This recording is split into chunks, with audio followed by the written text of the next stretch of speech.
Hi everyone, Reverend Dominic here again. Today is Wednesday. It is May 13th, and today I wanted to address an item that has been in the news here locally lately, and it has to do with a letter that was sent to Governor Baker.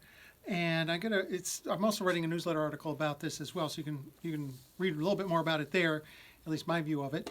It was a letter that was signed by some 260 pastors in Massachusetts, urging the governor to include churches as essential and open them back up for public worship. Now, if you look at those who signed that letter, the signers of that letter don't represent anybody in the United Church of Christ, and not any local church in the UCC, and not our Southern New England Conference of the United Church of Christ. And that's because not only do we disagree with some of the language in the letter, but more importantly, we don't agree with the idea of returning to in-person worship at this time.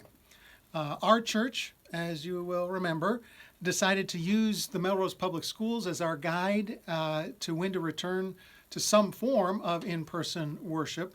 And because they canceled the remainder of their academic year for in-person classes, we followed suit and decided to cancel our in-person worship through the remainder of our program year. This is also a good time to let you know that the Melrose Clergy Association has also decided to cancel this year's summer union services, unfortunately. Now, it's important to remember that this cancellation, all these cancellations, they are really postponements, because we will be back, and more importantly, we're still worshiping. We're still worshiping here at First Congregational Church. Every Sunday morning we worship at 10 a.m. Through our virtual worship service, which you can find on our YouTube channel. We have some wonderful music, we have prayers, we have the children's sermon, the main sermon, we celebrate communion on the first Sunday of each month as we normally do. We have worship and we have community. We've not been robbed of that. And we, the leadership of our church, feel strongly that to come back to in-person worship now, even in a modified way, would risk the gains that we have made in combating this virus. So it was quite disappointing to me that the news media carried this story as kind of pastors demand Governor Baker open churches, because certainly didn't include me, and it was actually a narrow set of churches that are pressing for this. Our more progressive churches are not. In fact, most churches are not. Our top priority is keeping everybody safe and keeping this virus in check.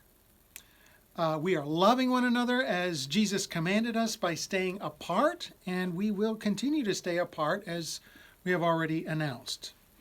It's not something we want to be doing, of course. It's not something we want to be doing, but it is the right thing to be doing, the faithful thing to be doing right now.